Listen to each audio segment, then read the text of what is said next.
Hey, what's up, everybody? I'm back from the Northwoods. Pretty easy to tell. A little burnt, but we got a haircut. We got a sunburn, but let's get into the esports news. If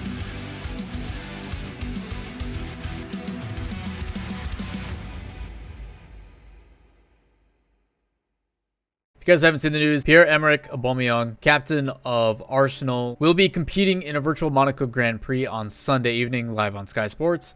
But that's not what the focus is. He talks about in the article about how he already plays FIFA, of course, but also has love for this year for Fortnite, Call of Duty Warzone, and actually thinking of an esports team, with Rocket League being a game he definitely needs a team for. It would be awesome to see another player get into the mix, with FC Barcelona, AS Monaco, and Gareth Bale doing a South America team in L. Evans. We'll have to keep tabs on this and see how it develops. Recommend checking the article. Link will be in the description. If you guys were unable to tune into Fusion today, we did kick off the first day with casting done by myself and Brody for the 3v3, Dazzrin and Jorby for the 2v2, and the 1v1 was done by Johnny Boy and Shogun. All the matches and VODs can be found on Johnny Boy's stream, and I'm sure he'll put them on YouTube after as well. The first match that went down started at 3 p.m. Eastern, and this will be happening every day for the rest of the week. Game started off with a pretty dominant series from 72 Pin Connector, where they went up 3-0 in the series. A little bit different, obviously, with the final bracket being a best of 7. And from there, it was a lot of Affinity just waking up. They played a lot faster and more aggressive, and it eventually came to the point where they were just able to do whatever they want.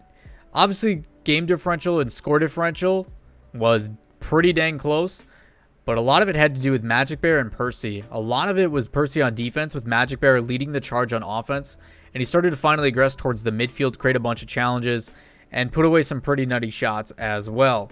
Overall, the series started a lot of aggression from Demo, followed up by whether it was Line Blaze or Jacob. And if I had to be honest, it looked like Affinity was going to win this series from the start. It was only a matter of time. From the beginning of the series, it really looked like Affinity was just playing really slow. But there was some heroic efforts as well from the players over on 72 Pin Connector. The one that comes to mind most is I think in Game 2 is ended up being stolen away, where I think it was Democat ended up going for a solo play. He ended up faking a dribble and then playing it underneath with 4 seconds or 3 seconds remaining to get the victory for his team. So a couple of the games felt like they were stolen away. It was a majority of Affinity just playing relatively slow. A lot of time they could have sped up their pace or gotten to the ball faster. And then mostly a back and forth series between the two trying to make adjustments. Just towards the tail half of the series, after the reverse sweep started to happen, 72 Pin Connector really couldn't make it out of their own half. They got overwhelmed by Affinity. It makes me really excited to see these guys not only progress more in the tournament, but also whenever Season 10 of RLCS gets announced, they are the team that made that auto bid spot. So should be exciting to see them progress as a team. Then jump over to the 2v2 casted by Jorby and Dazzrin. And what started off with a pretty close series back and forth between Envy and Rogue, where they were trading games, slowly turned into a one-sided slugfest. And it stinks to see, because I think Reddles did whatever he possibly could to win that series, but something with Atomic just looked off. I don't know what it was. Anytime I tuned into the series and watched, it just felt like Atomic was either out of position, out of place, or just very unimpactful. A lot of people are assuming that Reddles is actually trying out currently for Illusion and may be his permanent replacement, and I've got to say, I think Reddles is probably one of the most underrated players in North America. He is showing his absolute dominance on the field. In every game mode, 1s, 2s, or 3s, he's doing a lot of things to get his team's victory. Credit to Reddles for having a good tryout, if that's what we're going to call it, but all around, he's just been playing extremely well. But in the end, it ended up being first killer, and Turanturo's speed and aggression, that was a little bit too much. You see even a goal here from Turanturo, just taking advantage of the space he has and then going for a solo play past both. But overall, I think the biggest thing I wanted to see was more out of Atomic. He did look a little bit off, but unfortunately, we're not going to get to see that because it is a single elimination, so we will have to look forward to Envy in the 3s and 1s queue. 2 OTs overall in the series. Still a fun match. Recommend going back and watching it. Last but not least was the 1v1s between J-Russ and Kinza. And a lot of the series was exactly like that. J-Russ just has a playstyle and does not back down from it. Very aggressive, very in your face. And it does not matter, even if he's up by a certain amount, he will continue to apply pressure and just force the ball in. And in the end, it ended up proving too much for Kinza. Series ended up going 4-2 in favor of Divine for J-Russ, previously known as Chicken, if you guys do not know him from the 1v1 scene. Very talented player with a lot of opportunities. A lot of people missed him competing in the Salt Mine back in the day when he didn't qualify. So excited to see his progression with his team. But he is a lot of the reason from when I spectated their matches in the open qualifiers or the closed qualifiers. He's almost trying to get these guys 2 free wins in the 1v1. So J-Ross, very good competitor, but Kinza just unable to hold on.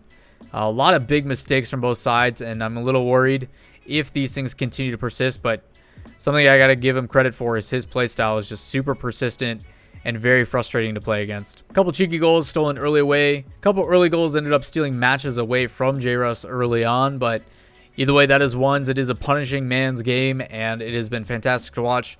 Even though it is a best of 7 in 1v1 and it is a very long series, highly recommend make sure these are the last ones in the day. You go in and tune in.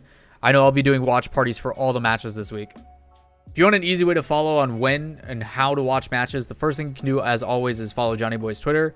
But just know that all the matches will start with 3v3 at 3 p.m. Eastern, and then after that it's 2v2, and then after that it is 1v1. But some people want to know what the matches are and how things are going to play out beforehand.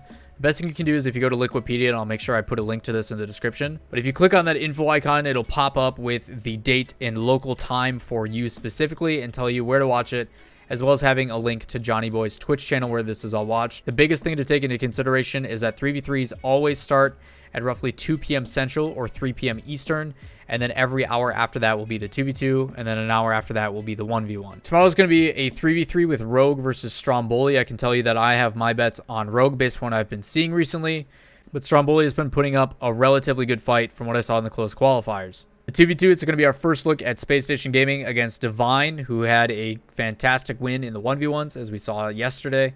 Space Station should win this 2v2, as Arsenal and Cypical many consider as one of the best duos in the world. I can tell you in NA, they are heavy favorites. And in the 1v1, last but not least, it's going to be 72 pin connector versus Stromboli. Expect Alpha Cap putting up a strong showing against Line Blaze. I will probably be making sure I am glued to the screen for this one. Alpha Cap got a lot of love for me in my last video that I did covering Fusion. Line Blaze has a very fun playstyle, really well known for his recovery, so I'm excited to watch this match. Make sure you guys tune in for this one. If I had to give a nod, it'd probably be to Line Blaze, but Alpha Cap was in stream earlier today with me watching the games and mentioned that he's never had the chance to play against Line Blaze in a 1v1. So I think he's doing his homework, but should be a fun match. Quick and easy. Hopefully you guys enjoyed the video. If you guys have any questions, comments, concerns, drop them down below in the comments, as well as give the video a thumbs up if you enjoy the content. And if you guys have not already, hit subscribe and turn on notifications to make sure you don't miss any of the details. Also, as a heads up, there will be another video, as today will be a double upload. We have the Brawl Invitational After Movie coming out later today, edited by the one and only Doomsy. So make sure you guys keep your eyes and notifications out for that one. Until next time, I'm Lawler, and I hope you guys have a good one.